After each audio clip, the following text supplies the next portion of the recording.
Cocksucker. Cocksucker. That's how I'm feeling today. Well, all right. It's Fantastic. Tax season. I'm not even wearing my Wu-Tang shirt. I don't understand why people do taxes during tax season. I mean, if you're a business owner, you're doing it all year long, but... Nah, if you're a business owner, you're doing a little... I'll get you later in the year. That's the way I do it every year. Yeah. Hey, I'm going to give you this. I let this. everybody freak out right now, and I just, Yeah. Yeah, it's interesting. Here's $1,000. I'll get you by October. Yep, we'll figure that out later. No, it's fine. I don't need this kind of stress in the springtime. I don't need it. I don't need it either. But here's the funny thing is I feel like for people like you and I, we're multi-passionates. We have multiple facets of things that we do. And I feel like this is generally like I've had several CPAs over my life of my business, and they've all gone for a little while, and then they've gone, I don't fucking get this, man. I don't know what you're doing. I don't understand how you're making money. I don't understand how you're spending money. I'm out. And I've got an appointment next week with a new one. We shall see. They're like, what do you want me to spend more? Yeah. Like, what do you mean to do that? My problem is I've always been against hypergrowth. I don't care. Yeah. I don't want to be rich. I don't care. I'm not gonna buy a bunch of shit so I can amortize, and I don't care. I like what I'm doing. I'm actually just, if I have time to create, that's what I want. Yeah. That's it. Yeah. So. Yeah. And they don't like that. Yeah. Yeah. I had several guys go, you're just not enough company for me. I'm like, well, there goes my self-worth for the day. How come I'm not doubling? Yeah. Because I don't care. Doubling, I'd have to hire someone, then I'd have to fire someone, and I don't want to do that. I would have to fire me. I don't want to fire me. I actually kind of like working for myself. Yeah. It gets more complicated when there's my person. She has several businesses that she is an independent contractor, that she's owner, operator, independent contractor kind of thing with herself. And, but hers are very disparate fields. There's art, and then there's another field, which I will not give away right now, but it is closer to a medical type thing. Yeah. And so I have watched several CPAs take their glasses off and just rub the bridge of their nose like so. And go, I don't know what we're going to do here. Like, well, I like to do two different things. That's okay. No, it's not, because we can't put you in a box. That's right. No, anyway, rant over. Yeah. Well, speaking of people who do a bunch of things, let's do this. Welcome back to 2 Shots Music Pod, everybody. Please subscribe on YouTube, hit that bell, give us 5 stars, and leave a hilarious, dirty comment over there on Apple Podcasts. Follow us everywhere. 2 Shots Music Pod. I'm Michael St. James. That is Stu, Taxman Cometh Miller. Hey, I have something I wanted to start off with here. So, as we are both multivariate, we're kind of science guys. I would say you're kind of a science guy, pro-science at least. I am definitely a science person, yes. If I wasn't doing this, and I still may do this, it's like I'd be doing astrophysics. Ooh. Like I'm always looking at gravitational waves and quantum field theory. I'm trying to work out dark energy on my on my Saturdays and Sundays. I am, totally. So I'm doing that kind of shit. Let me ask you this. Do you think Epsom salt works? I think that because we both do some woo-woo shit, but I'm like, does Epsom salt work? I think as it solve, depends. To fix things, not as a diuretic. Clean your colon. I think that if you believe it works, it does. Oh, Jesus Christ! I hate that answer. Because so I've been going kind of hard on workouts, and I've got a little knee injury on my right knee, and it's not an ACL because I've blown an ACL before, and I know what that is. It may be inside, I'm not sure, but it's oh my God, it's so fucking painful constantly. I'm sorry. And so I thought I'm gonna do an Epsom salt bath, and I'm like and so look, I'm open. I neither believe nor disbelieve. Okay, I'm told it works. Yeah. As sort of like a woo-woo thing. Okay. And, I took an Epsom salt bath. My knee does not feel better. I don't know. Best doesn't feel healed. And any difference at all? I don't know yet. Oh, okay. So I don't know. Maybe I was looking for you, but see, now I don't believe in it at all. I don't think it works at all because unless I believe it, like I don't think I took the a placebo Epsom salt bath. Well, if you believe it will work. It's like if you believe you can fly, that's bullshit. I broke my shoulder blade when I was 6 jumping off a roof. It's not true. I completely believed I could fly. That's a story for another time. I am like just fascinated by how this is all going together today. Just wow. Do you believe taxes are real? I do. Do I believe they should be? No. By the way, I'd like to. I know of. I've gotten several messages this last few weeks from several new listeners. They've found me personally on the interwebs. Oh, very nice. I would like to say thank you to those of you listening and giving a shit. And I hope you make lots of publishing doll hairs this year. Yes, that's it. That's it. Wow, Jesus. So how was your weekend? I'm so tired. I had a good weekend. It was St. Patrick's weekend, wasn't it? I guess, yeah. I had Guinness sorry, last not night. evergreen content. Fuck. Bangers and mashers, and it was great. Corned beef and cabbage? Yep. No. Bangers and mash. So we had like the sausages. Wasn't going to do the all-day braising because it kind of snuck up on us at 4 o'clock. Shit. It's St. Patrick's Day. We're going to need some bangers. I had some tuna set out for like an Asian dinner. and I was informed that it was a different kind of night. And I was like, I guess I'm not getting my seared tuna, my seared ahi tonight. Yeah, okay. well. Fair enough.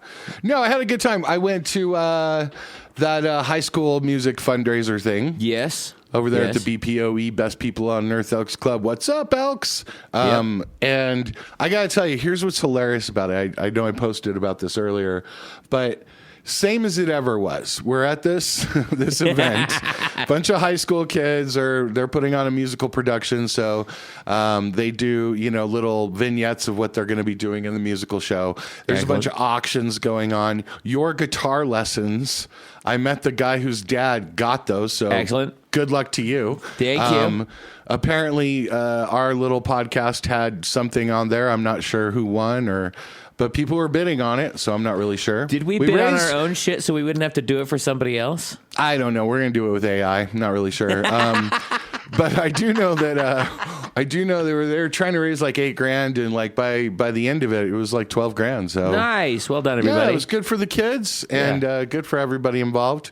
Here's what's funny though. So open bar because it's fundraising. Yes. I wasn't even going to drink, and so I had like one Corona. Yeah. And, but there was this bar on the side stage that was open that had bottles that were open.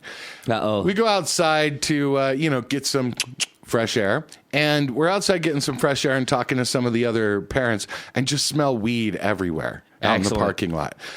And I'm looking around for the kids. There's no kids there. And there's this guy talking to me about like, did you see that open bar with...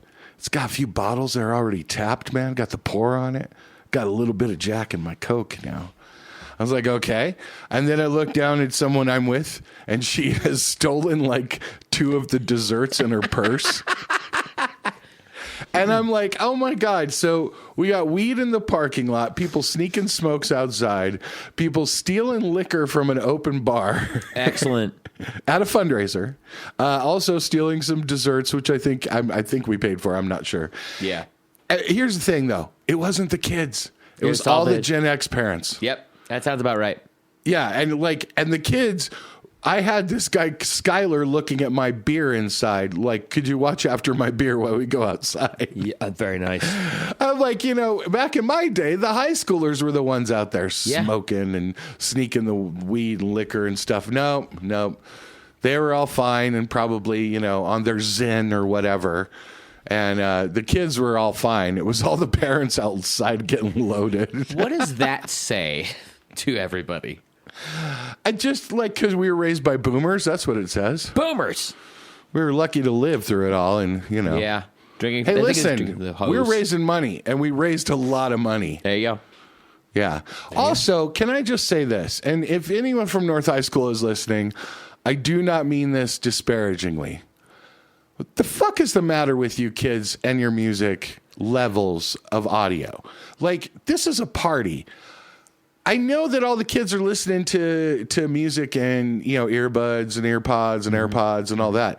But like they're supposed to be like dancing in between the vignettes and like the, then they mention like the what do you call it? Like when you get like a little ticket, the raffle. Yeah. Okay, so here's how the raffle goes.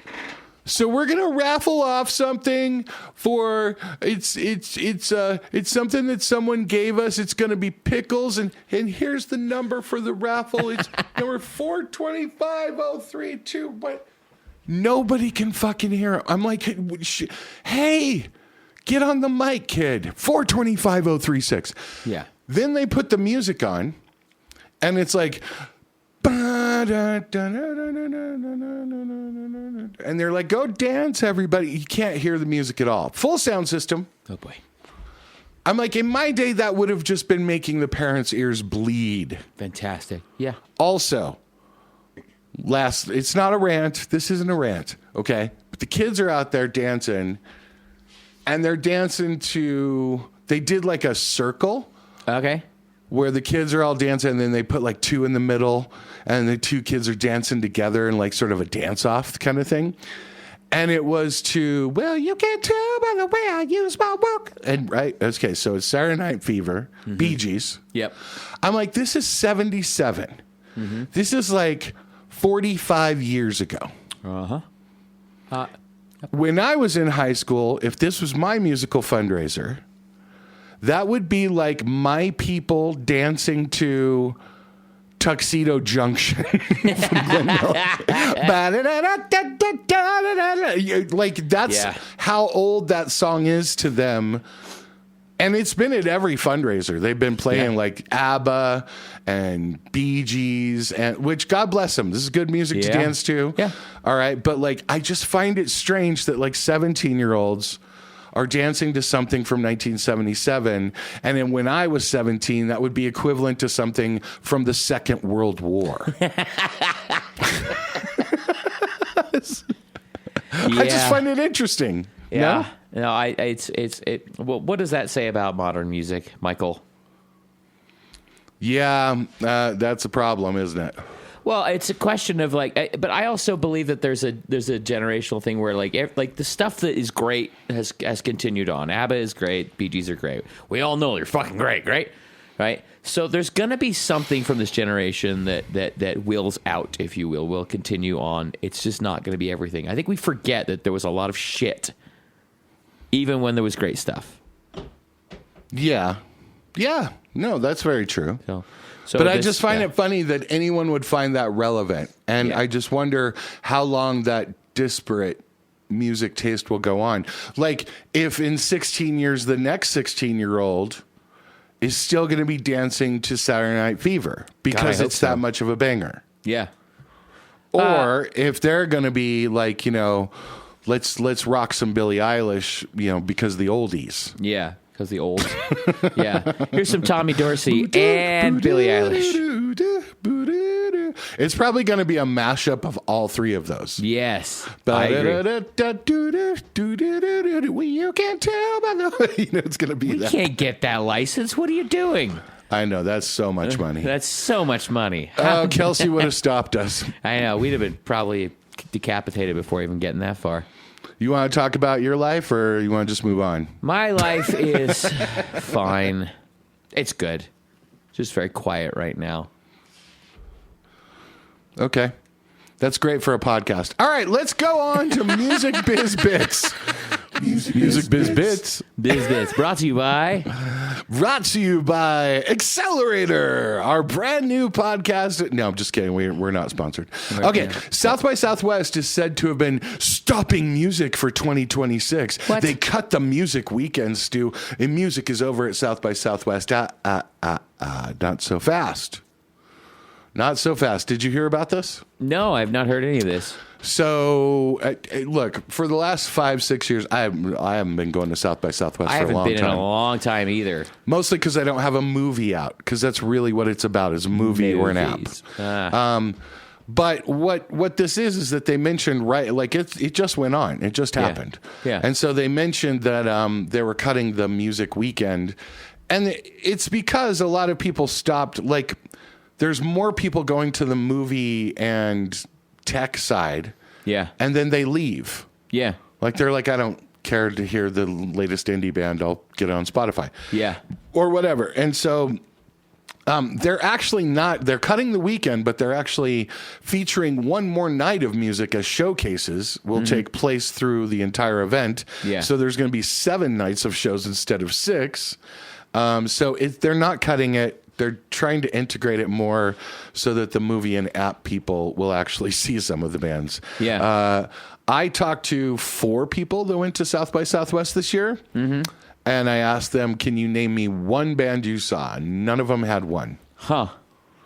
So it's just not like, if you're a musician out there and you're like, I should really make it to South by Southwest, I would tell you that's a great idea in 2006.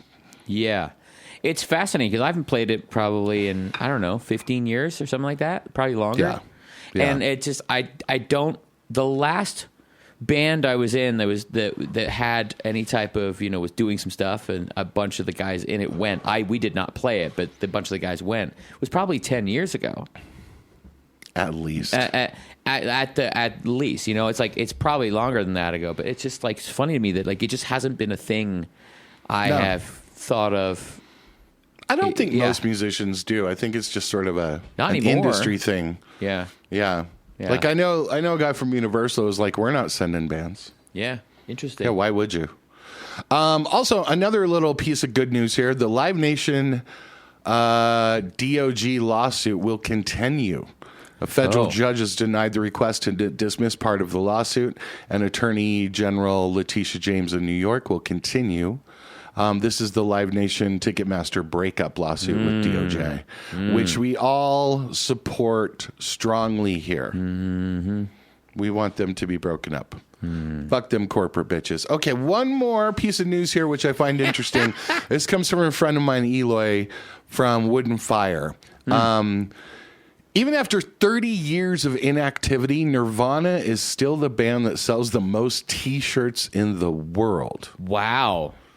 Across 35 countries, they did research, and Nirvana T-shirts are searched 73,510 times per month on Google. Wow. Yeah. Almost equal to the combined searches of the second and third most popular bands, which you want to take a guess at what those are? Kiss? Nope. Shit. One more. Try another one. King Diamond. Yes. No. Metallica with 47,000 searches, and AC/DC with 29,000. So it's interesting, though. Metallica's T-shirts are especially popular in Spanish-speaking countries. First in Mexico, Spain, then Venezuela. AC/DC dominates in Russian-speaking countries, including Kazakhstan. The biggest surprise from this study, and I find this interesting, this goes to your King Diamond point, the biggest surprise came in at number 4 as Rammstein secured that position. Fucking excellent. They're the only non-English speaking band, despite having some English songs, to make it to the top 10. As expected, they're number 1 in Germany. Deutschland. Bundesliga. And but their T-shirts are most popular in Belgium, Ukraine, and Norway. Fantastic. So Very Ukraine, happy. Slava. That's fascinating to me. Okay, here's a question for you. Yes, you should make T-shirts. You should absolutely make T-shirts. There's 3 people on the Nirvana T-shirt. One of them is dead. How do they divvy up the money from these T-shirts to the people whose images are on them? Courtney gets the money from the guy who's dead. Okay.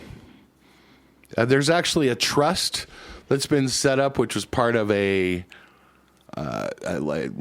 settled lawsuit where they all share 3. They all 3 of them sharing like a Nirvana LLC for all the merchandising, unless they've sold that off. That was the deal at one point, where Courtney at some point wanted more money than Dave and Chris were getting. So Okay. But yeah, they apparently share it all. Yeah, all right. As long Or as whoever, like there's also like there was a long lawsuit over like if you have the Nevermind album cover, the baby, who's now 28 or something like that. Yeah. Like, he was fighting the lawsuit back and forth about he should get some sort of a model fee because his mom signed off on it, and then it was pornographic because his penis is out and he's a little boy. I mean, it was a whole long thing. I do remember that That's a whole lawsuit. podcast. That's a whole podcast right there. Fascinating stuff. It is fascinating because there were rights involved, and it was like a day where a mom threw a kid in a pool, and we took like 5 pictures, and it became one of the most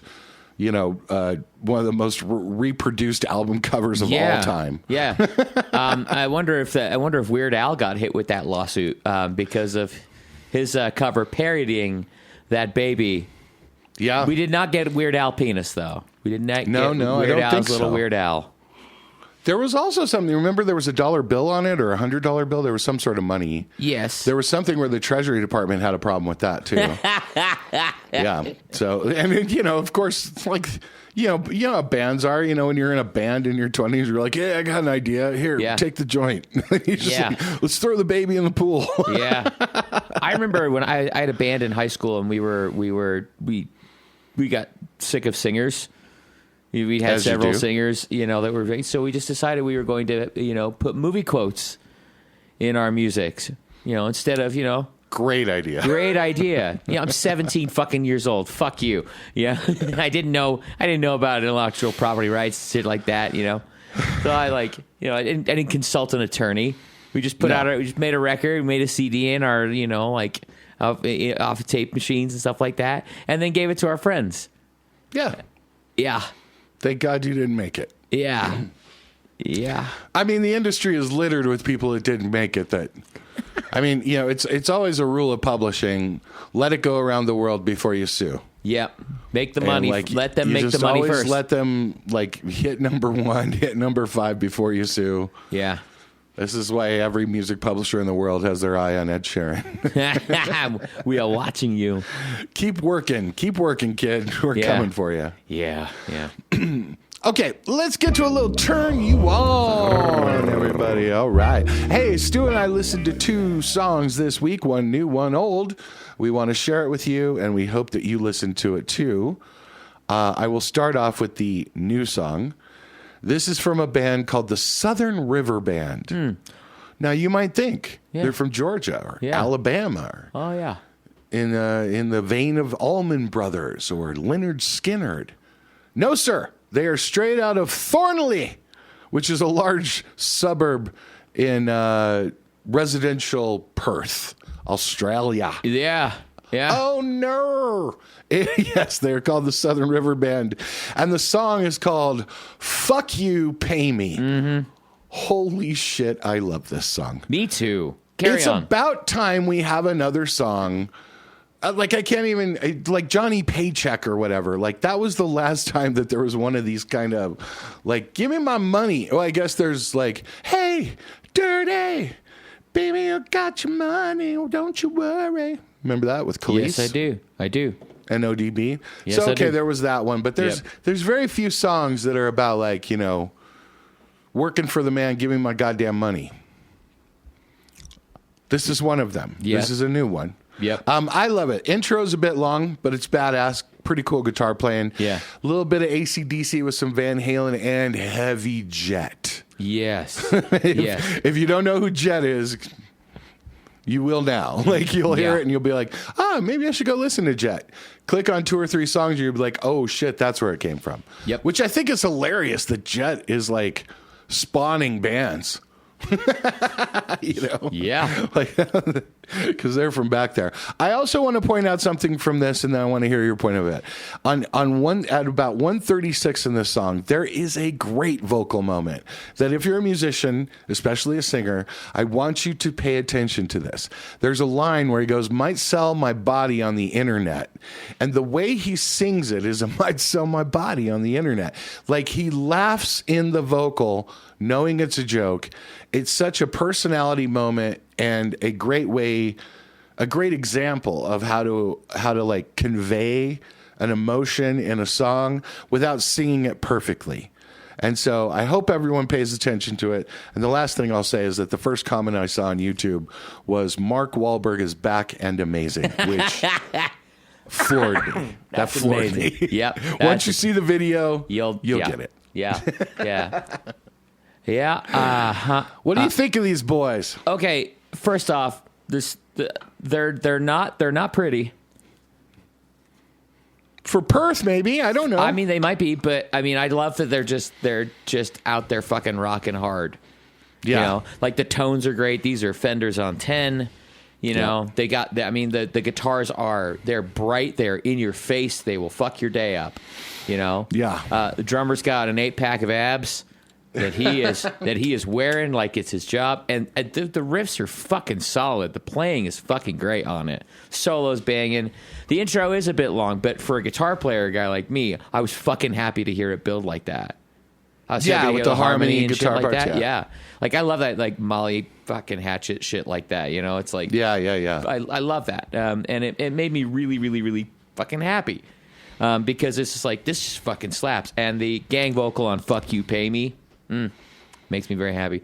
Makes me so happy. And there's a breakdown. Yeah, there's a breakdown To come back into it. Yeah, it's really, really fucking great. But it is very much. I would say Jet is very derivative of AC/DC. You know, absolutely. And so it very much reminded me of If You Want Blood kind of vibe.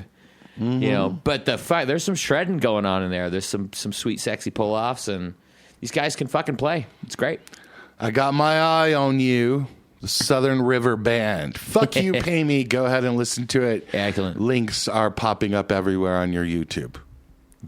Boom. Ta-da. All right, let's hit the older song. This is taking you way back to 1994, everybody. Well, it's a year back before. when America was a democracy. Okay, this is from Stone Roses called Love Spreads. Gross. Back in the 90s when a lot of bands, what you did, okay, Stu, I'm not sure, if you remember, but what you did is a songwriter is you would come up with a title for the song that had nothing to fucking do with anything you're singing in the song. Yeah. Absolutely do not use the words that you sing a lot in the chorus because that's, derivative and not cool and not alt. This is Stone Roses. Slide guitar, smooth vocals over a Pearl Jam pedaling. The mix is so covered with honey. Oh yeah, it's so it's mixed in water, as we used to say. Bass heavy, and they do a lot with yeah, which I like. I also think it's hilarious if you listen to this song. When you listen to the song, it's over at 3:18, but oh no, it's not. It comes back at you for another good 2 minutes, which is so 90s. Yeah. Let's make it 5.5 minutes. This is our best song. I do love the patience on that breakdown coming out of there when they just keep going and keep going on it, just like builds and builds and builds. I really do love that. Yeah. Excuse me. This song makes me feel like it just takes me back to being high in the back of my buddy's International Scout. And listen to this on the CD player in that thing that he had sitting on the floor running off of 4D batteries because it had no tape player in it.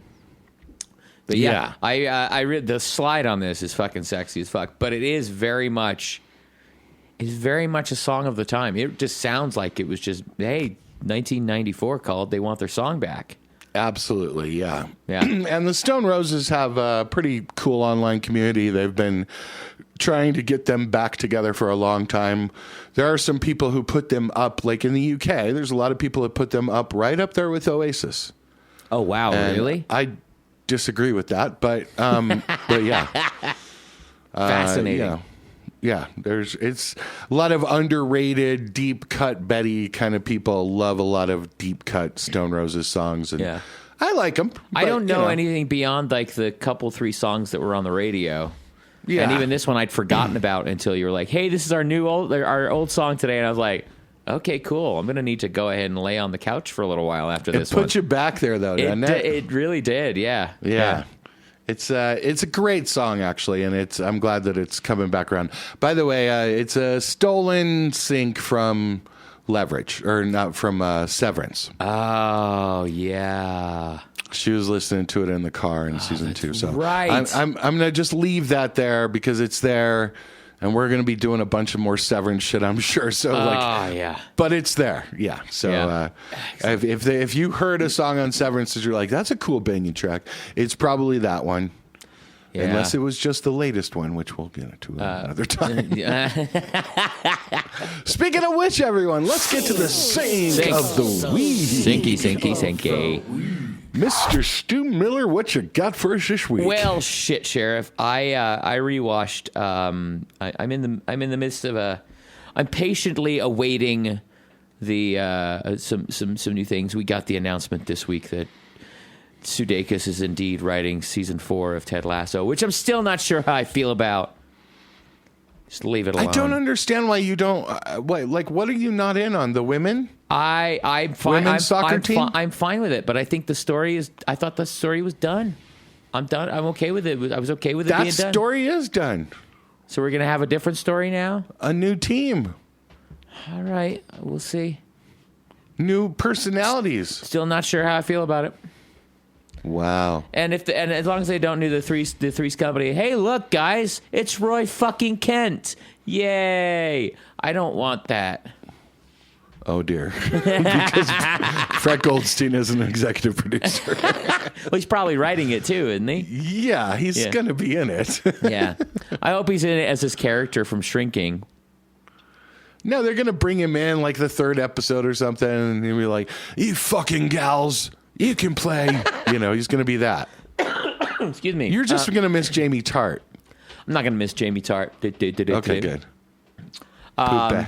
It's poopy. I mean, I am going to miss that, and I really hope that it comes up. There's like some subtle, sidebar thing for that. But that brings me to my sink of the week, which was because I'm rewatching Shrinking season 2.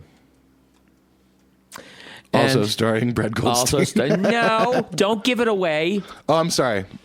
Not starring. Also not having anything to do with Brett Goldstein. Yeah, nothing. Bill Lawrence. But Bill Lawrence. And I believe this, I mentioned this one before in one of our Lost episodes, which you can find never. But in season 2, episode 1, there was a beautiful drop of The Outfield's Your Love. That made me LOL. You'll love by The Outfield. It's because he doesn't want to lose your love. When? Tomorrow. Shit. Tonight. That's it. That's the one. That's the line. You didn't listen. I did not. What did you do? You just looked it up in the credits. Come on. But I do love that. I love number one, the fact that Harrison Ford is as good as he is in this show. The fact that this joke lands as well as it does with regards to that just made me so happy. And it's not even the whole song; it's literally a line from the song, and it's just like, and it's avoiding a certain situation. And I really, I watched it again, and I lolled again because I forgot it was coming. No, very nice. So I know we talked about it in an episode. I had technical issues and something like that. So I decided, you know what, today's the day to bring it back. The Band Podcast. And that's Troy Von Purview and Krista Miller, the soups on that. They're doing some lovely work. They really are. Yeah. Shrinking has also been re-upped. Yeah. With Jeff Daniels as fucking Jimmy's dad. Don't ruin it. Yeah. They just announced that casting announcement this week. I thought the story was done. I don't know how I feel about it. The country is thick today. All right. Following on how I apparently am globetrotting in my mind everywhere. Yes. The band that we brought up and Turn You On's from Perth. Yes. The show that I'm watching, this is how deep in the barrel I had to go to find another sort of thriller, spy, CIA, government kind of show. Okay. It's called Secret City on Netflix. Okay. And it is starring Anna Torv, who you would know from Fringe. Okay. This show has 2 seasons, and it's kind of misleading. The first season is 2016. I normally would not watch a show like this. Yeah. Because I'm watching it and I'm like, man, this looks old. But then again, it's Australia, which is just not fair to say. Like but like the cell phones look different. And but the first season is 2016. The second season is like 2019, 18, something like that. Okay. And they're sort of two separate shows, but they're starring kind of the same people. But in season 2, so you can find it on Netflix if you're down for this. It takes place in Canberra, which is the capital of Australia. Yes. That's where the government is. And I'll stop doing the accent. No, sorry about please that, keep everyone. going. You have to do the rest. It's not bad. But anyway, it's kind of a story about a senior political journalist named Harriet Dunkley, who uncovers a secret city of interlocked conspiracies, putting innocent lives in danger, including her own. Oh, no. But it was released in Australia in 2019. The season 2, there is this thing where someone is sending like secret messages anonymously to people as a rabbit, and they use this song called Run, Rabbit, Run. Oh. Run, Rabbit, Run is this song from like 1942, I believe. But it's an old song that was used in the UK. 1932, Flanagan and Allen were the people that did this song. They're not the people who wrote it. It was written by Noel Gay and Ralph Butler. Wow. But so it starts in 1932, and it is this really weird song. It's just, it's really weird about like going after like Run Rabbit Run. They were like talking about the Luftwaffe. Oh, wow. And about the outbreak of Second World War and all that sort of thing. It's been used in a few other shows, and there's a few different versions of it. And of course, we know "Run Rabbit Run" from Pink Floyd from Breathe. Mm-hmm. In 1980, Fozzie the Bear sung it in the Muppet Show. Fantastic. In 1992, it was an advert for Witty Bits. Ah, delicious. And the song was sung by Elmer Fudd as he chases Bugs Bunny. Ah. It was also used in 2017 in the film Get Out. Oh, that's great. So, because it's such a child song, because it's like a children's song, but also it attaches to war and stuff, it works for like heavy duty thriller scenes. And so, because it's like a nursery rhyme that was sung to British children. Which, of course, is like nursery rhymes, as we know. Like, they're going to boil you in a pot. You know? And so it's kind of that sort of thing. This version is from Cab Calloway.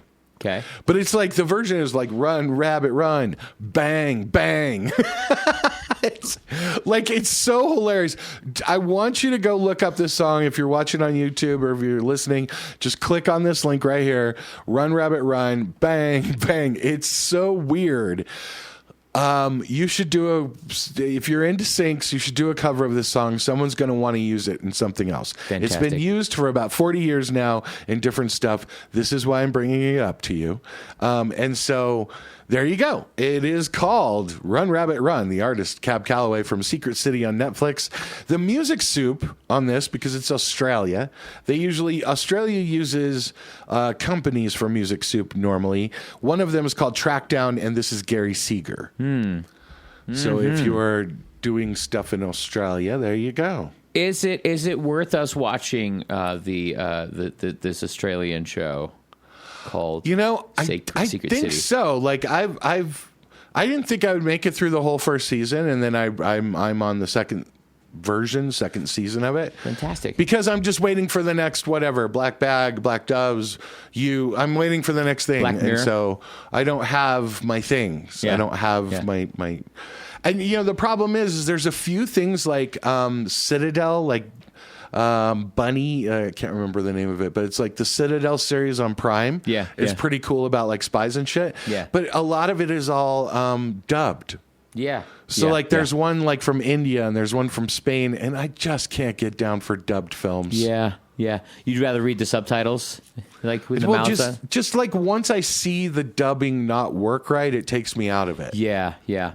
It's like seeing a punctuation error in a book or a spelling error. Yeah. It takes me out of the book. Yeah. Very, very difficult. Oh boy. Well, there you go. We're a bunch There's of our judgy pricks syncs of the week, everybody. let's get to a little last call. I would like to shout out the lovely Tammy who works at Whole Foods, who was so nice about not having the slicer work. She said she was going to listen to the podcast. I said, great.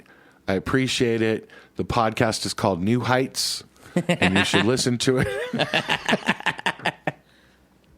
So, Tammy at Whole Foods, if you are listening, you're doing the Lord's work over there, slicing the sourdough and the peasant bread. Fantastic.